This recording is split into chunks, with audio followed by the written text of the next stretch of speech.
Oh, nice!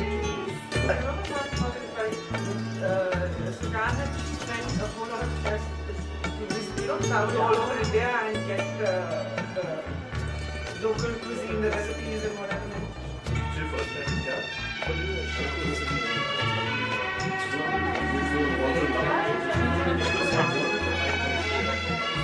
That's alright. But I like it. I think management higher. Yes, how are you doing?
We are proud to present this beautiful afternoon to you in collaboration with Prabha Foundation and Prabha Khaitan Foundation, the T2 of the Telegraph and Shree Cement.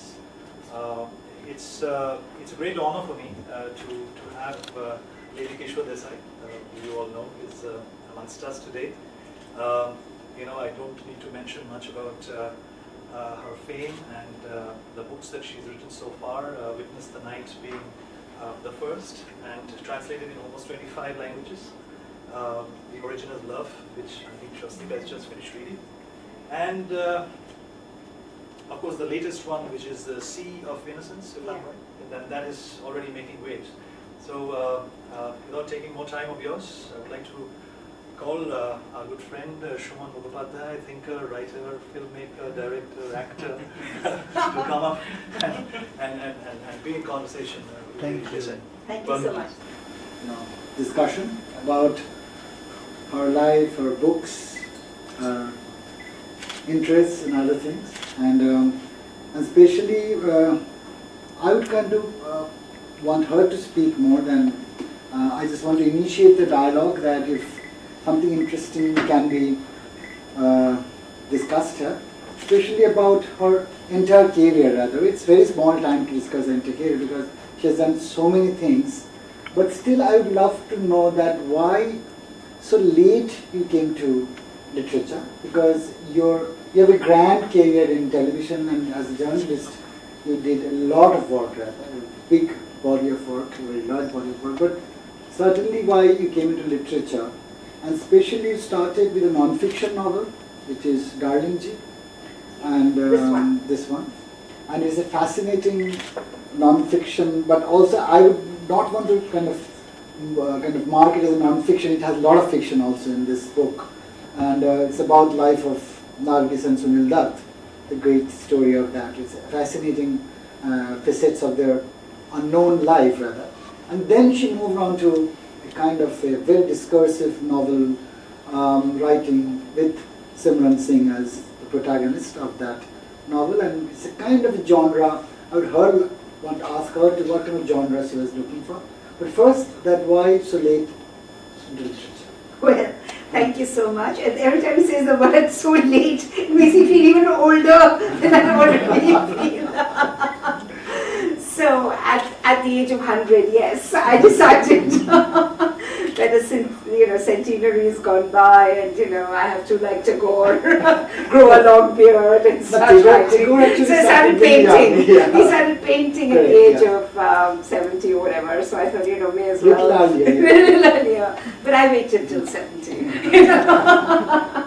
And said, okay, I've done enough in television, now let me start writing. No, I think I actually always wanted to write. It's just that for all of you who are book lovers, I'm sure for some of you, writing comes very naturally and very easily, and you enjoy reading and writing both. But for me, as a child, it was a dream to start to write a book one day, and I still have those diaries where I wrote, "Dear diary, when I grow up, I want to be a writer," and then I would write these little synopses of books that I was going to write. And I have an older brother who's 3 years older than me. And so all the books, obviously, that I wanted to write were the books I was not allowed to read. So whatever he was reading and he would hide away somewhere, I would take out, and then those are the books I'd want to write. And these were all books about cowboys, so Western novels. Westerns, so because I thought that's very fascinating. You could go, on a horse and go and shoot everybody in some town in Texas. So, and I was, of course, a little kid growing up in those days in Punjab, in a place called Firozpur, which is as far away from Texas as you can imagine. But what was very good was that I obviously had this wild imagination. But I think writing, you think of writing as something which is really difficult, and it is quite difficult, I think in many ways. So I possibly took the easier way out, which is that I joined television. I first went to journalism, which is a way of writing as well. Perhaps I didn't have the confidence to write a book when I was, say, 20, and I decided to join journalism. So I went to join the Indian Express, and then I worked with Femina, and I worked with various newspapers and magazines. And then actually it was in Calcutta that I started working in television in a way. This, you must remember, he's quite right, 100 years ago when I was young, it was very difficult to get a break in TV because, there was only Doordarshan. And like all, as we were saying, government and red tape, you try knocking on Doordarshan's doors and saying, please, can you give me a job or give me something to do? It will not happen. And my parents thought that if I went to the Film Institute, I would become this very wild and uncontrollable creature. So I was not allowed to go there. But after I got married and I came here, I joined Chitrabani and worked with Father Gaston Robert, who was obviously, you all must have heard of him because he's such an authority and an institution. And at that time, St. Xavier's College was setting up the Audiovisual Research Center, which was how they used to make films for the university, that open university. So I went there and very bravely started doing films on mathematics, of which I knew nothing. And but I, because of the passion, I did want to, create something. And Father Obesh was very, encouraging. And actually that film, which I did, got some award also, in that, in Open University, because it was, I guess because I didn't know mathematics, so I tried to make it as creative as possible, and put in all kinds of sort of filmic elements of this professor. Why mathematics? Because that was what the university people wanted to teach through this. This was distance learning, UGC. Yeah. This was distance learning on television, where you had to create these half-hour films, where students could learn about various things. So why mathematics? I even did a film on physics. I even did, so it was very difficult. But I did it, And then I did a film, I remember, called The Open Door, which was, so anyway, lots and lots of stuff one day. And that was what introduced me to television. With that background, then when I went to Delhi, NDTV gave me a job with them as a production controller and a special correspondent. So then I went into television for many years. But it was not till, sometimes you have to do things a second time round to do them properly. So then I got married again so that I could You know, I could be like I learned a lot in my first marriage, and then decided that maybe I would have a second marriage and second go at it. And the second time round, I decided yes, then I can write perhaps all the things I wanted to do. I didn't do, so I became a writer. Also because my husband, I suppose, is, apart from other things, my present husband is also a writer, and I wouldn't say it exactly rubbed off on me, but one of the plans we had when we got married was that, or rather when he proposed to me initially, he said that we will sit and we will write books together. And this was such a romantic vision, you know, both of us. Why not? The films can be made jointly. No, but finally what the inference would be that your parents want to control your life, which they couldn't finally. Exactly. It went out of the hand, right? Because you wrote books which is beyond control, because you're actually dealing or negotiating with very, very strong subjects. Infanticide, and then of course about the surrogacy matters, and also your last novel is about gang rape. Yeah. So all the very sensitive issues, which is kind of roaring issues across the world, I would say, India of course, but I would say that these are very sensational issues and subjects which you are negotiating. It is walking on a very tight rope as a novelist, as an artist rather. Yeah. So even as a filmmaker, if I want to delve into these issues, which are dealing with this so much, it can really, like, if you remember The Fire, the film, which kind of provoked so much, negative and positive energies all at the same time. But so working on these issues, what actually was your, balancing factor? Because to write on these issues, it can go on both sides. It can be very sensational at the same time, but it can be centered and artistic, right? Yeah. People work. So how do you maintain the balance? Because there is a kind of lot of balance while you're working on the, to just tell you a little bit is that when I started working on Witness the Night, I had already written Darlingji. Darlingji is, as you mentioned, a book on Nargis and Sunil Dutt, and I really, when you're writing for the first time, you really don't know how your readers are going to react. I already had a career in television, so I was a little confident there. But writing, I had no idea. They could probably just reject the book and say, what rubbish, she doesn't know how to write. We never want to see this woman again, lock her up or something. But fortunately, the book got a very positive response. It was very well reviewed. So that gave me a little confidence.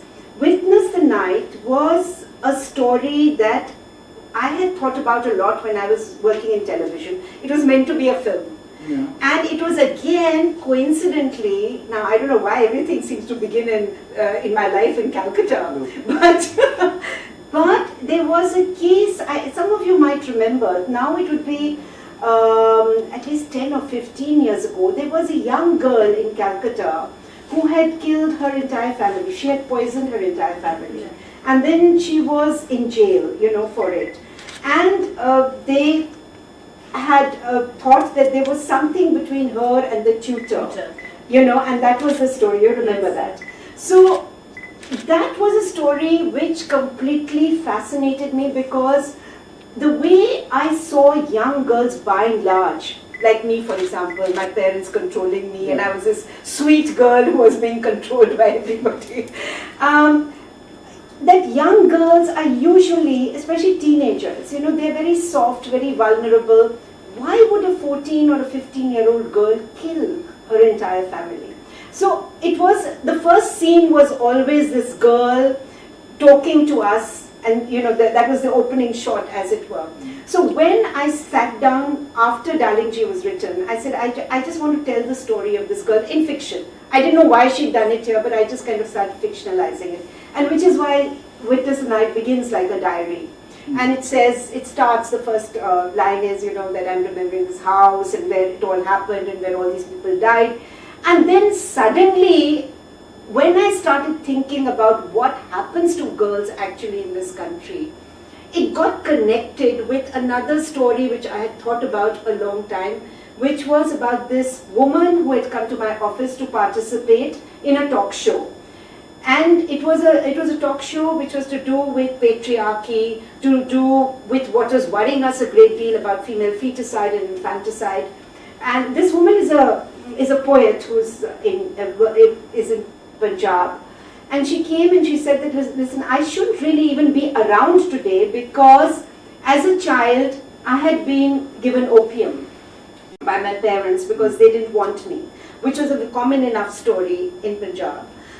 They would give huge amounts of opium to the child, baby girl, put her to sleep, and she would never wake up. And you sometimes, in not very long ago, they would put her in an earthen pot and drown her in milk, and then bury her, and then sing songs that go away, and next time bring a brother with you. So these were the kind of cruel things which were done.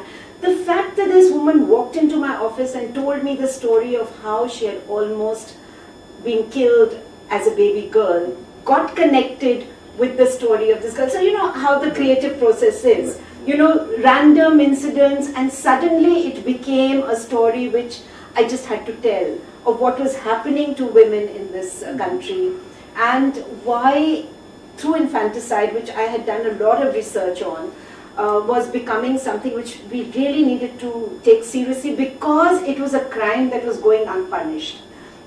People thought it was fine. You could just abort your baby girls, you could do whatever you want, but having a baby girl was somehow a criminal act. It was okay to get rid of them in whichever way, but it was criminal to have a baby girl in your house. And when I was doing my research, I realized that it had been happening for generations and generations, and even in modern day India. So that's how I think the genesis of that book and how it began. So now also another thing that many people have not known about you is about your playwright. You are a playwright. Like she wrote a play called Manto on Sadat Hussain Manto. He's a great story writer. But tell me about the play. Why you wrote about Manto? Because as I said, I was always this very, I wanted to write, right? So I was in television those days. And for some reason I was an anchor, and I had actually stopped writing. And I became like a full-time anchor, and I used to anchor a morning program. I don't know if anybody saw it. It was on Doordarshan. It was called Good Morning Today. It was for the India Today group. And I found it very boring. All you had to do was put on makeup and sit in front of the camera. Someone will give you lines. Someone will line up something. A live show? No. It was sometimes live, sometimes not. It depended on whatever. It was up to the producers. I was okay with it, whatever they wanted to do. So I was losing touch with writing, and Mahesh Datani did a playwrights workshop in Delhi. So I joined that workshop. It was like over 4 weekends, and Mahesh is wonderful. So he said over 4 weekends he would teach us how to write a play. So this was like my sustenance. So I'd get up and go, I'd finish the anchoring, then I'd go off there. And I wrote this play on Manto. And I have to tell you something very curious, because a lot of people today, young men like him, have heard about Manto and are familiar with her. But this, as recently as just, I think when did I write the play? 20 years ago, I think now. Must be about 20 years back. When I got up in the workshop and said, this is a play about Saadat Hasan Manto, everybody said, who? So I said, Saadat Hasan Manto! And then I had to give them a big background of who Manto was, and Mahesh loved it. He loved it, and actually it won an award. It got the best play award. But did the play got published? No, it didn't get published, but Barry Jones staged it in Kamani Auditorium. Fantastic. And it was like wonderful for me, because it was my first play, and the fact that it won something. But I want to get a promise from you. Can I get a copy of the play? Please, yes. I would love to. From her. Yeah. I'll definitely share it with you. And it was so. If you ask me if there is a writer I'm truly inspired by, it's Manto. I really respect him. I admire him. I really think he should have been much better known than he was. Of course, now people are getting known. Yeah, because Toba Tek Singh, I still believe. Not because of his writing, because Russell's been trying to play on him. Not because Not he's an because author. acting. I think that as because Nasruddin Shah has done a play on him, people yeah. are getting to know him. Yeah. And somebody in Kolkata also done a play on him. Usha Ganguly did a play Yeah. on him. Yeah. Because Tobatik Singh, I think, is It's one of the best short stories ever written in South Asia. So I think in the world, I guess, Yeah. is one of the best stories. his best stories. I've not read a better story than that. At least I can't claim to be very well read, but I think it's the best But stories. Mantu, have you written the play as a one-man play or it's a kind of a... No. It's that was the other problem for Barry, because it's like a cast of thousands. Or no. I'm just joking. Don't get worried. It had about because I was also since the audience was not that familiar. As I said, 20 years ago, surprisingly, Nasir had not yet done his... in fact, I went to Nasir and said, please, can I show you this play? This is about Matto. This is about 20 years ago. He was busy doing other stuff. So people were discovering him as... They probably knew about him, but I think the love affair with Matto started a little later, So I did put in some of his famous stories into the play. Because the play is set in a courtroom. As you know, Manto was taken to court more than, I think about 5 times perhaps in his lifetime for writing obscene literature. So, so he used to go and argue with the judge all the time, when he was taken into court.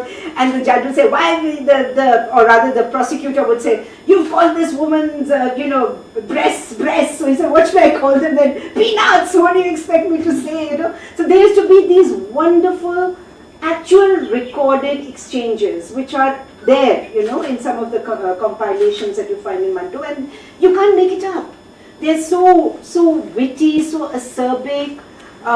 They lift the hypocrisy, the veil of hypocrisy from our eyes, the way we treat things, the way, he was writing about sexuality in the 1940s, which was thought to be completely obscene literature. So, things like that, and we are still stuck there, by the way. Yeah, that's We're what I'm still saying. stuck there. The day we are getting the verdict from Supreme Court about the independence of the single mothership. Yeah, exactly. At the same time, I think that the times are coming where your books, the trilogy, can be marked as an obscene literature. It could be. Because it's dealing with subjects which are not, sometimes not comfortable with the people who are in power. That's what happens. That could be, absolutely. So I just finished Sea of Innocence, right in the car before we got in here. So it was a very fast-moving, fast-paced, very contemporary issues. You're dealing with very contemporary issues. I was curious to know why you picked Goa, why you picked that particular scene.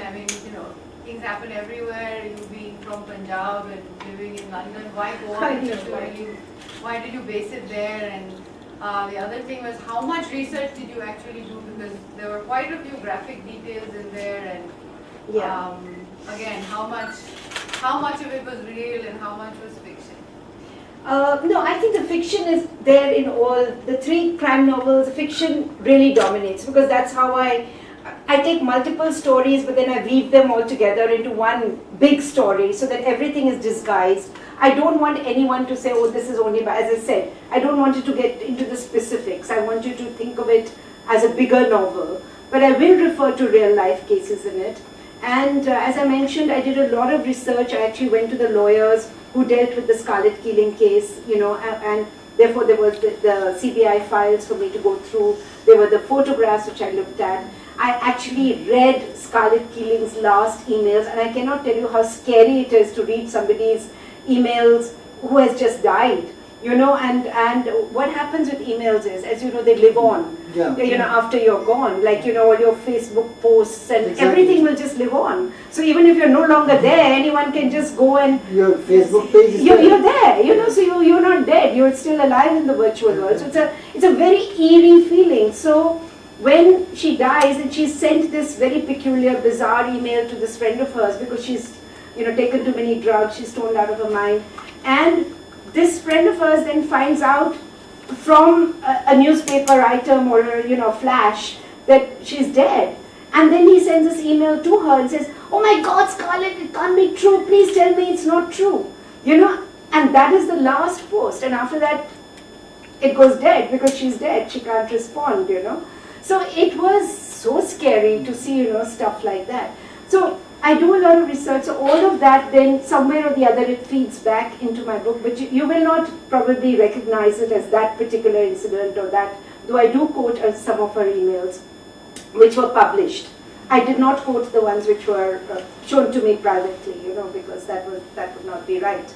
And also because the court case is still going on, as you know, it still has not, no conclusion has, nobody's come to any conclusion.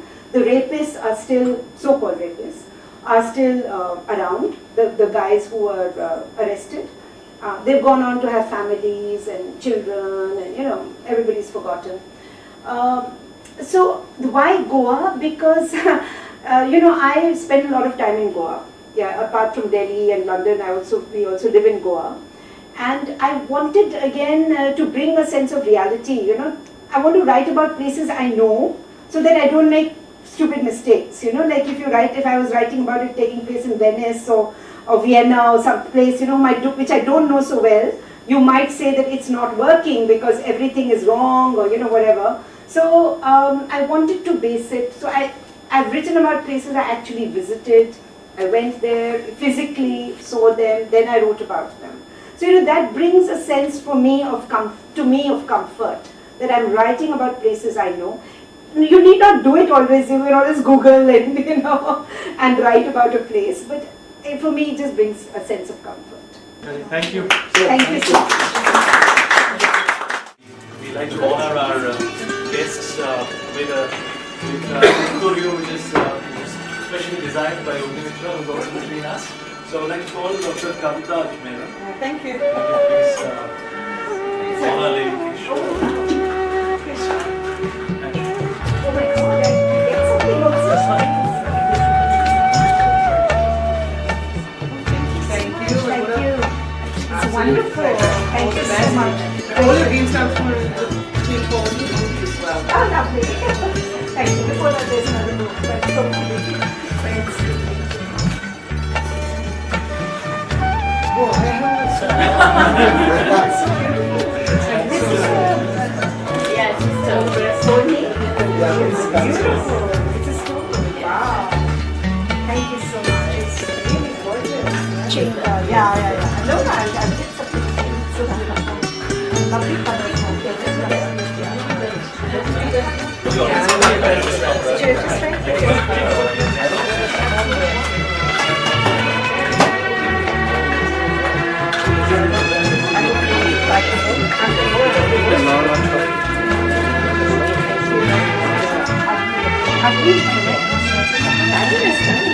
Very powerful.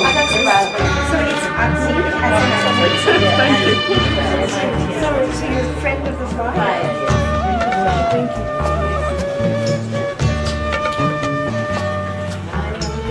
And Swara, yes, Swara.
Nice meeting you, Ben, and we must meet.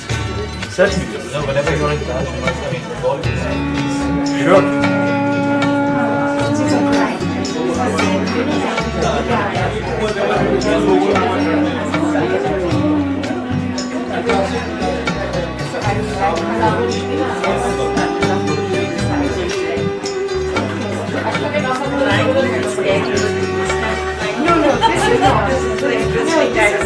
This is a social thriller.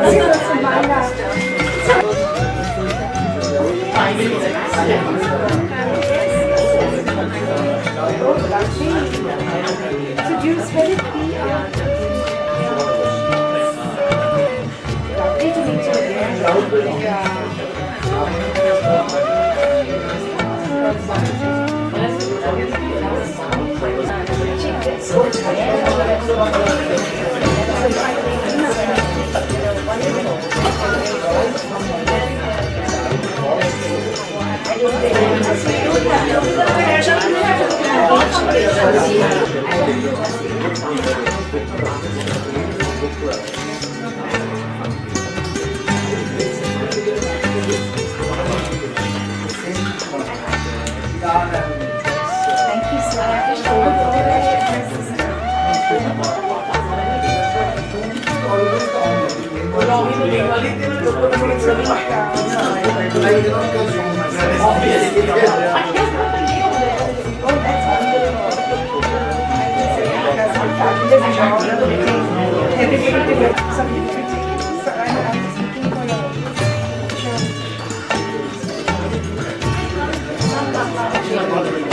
No, I was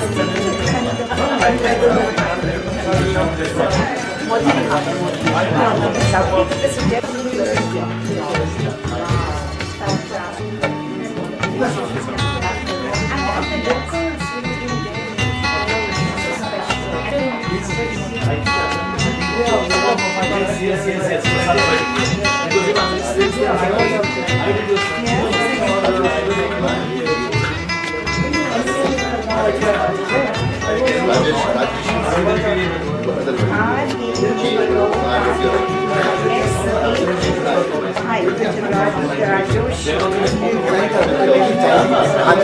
Okay. Oh God. These days you have to be really careful.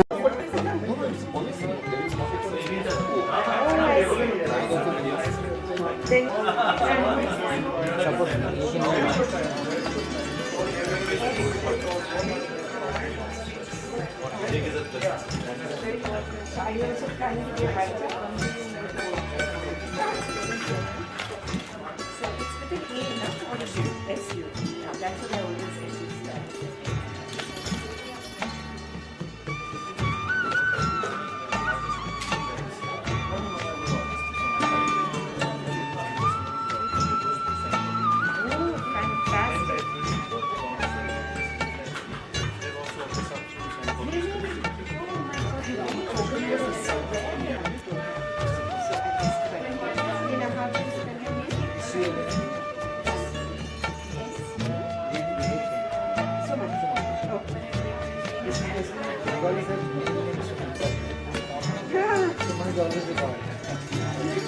So now I'm the wife will not misunderstand. I'm saying for the wonderful afternoon. She'll say, who is this woman? You just tell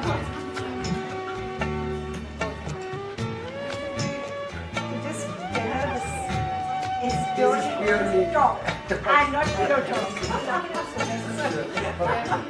This is my drive. No, I think you enjoy that. Because many people love singing.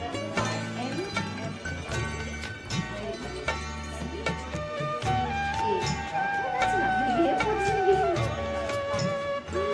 My teacher. What do you do? Oh, wow. For telegraph. Yeah. Great. Of course, you just study that.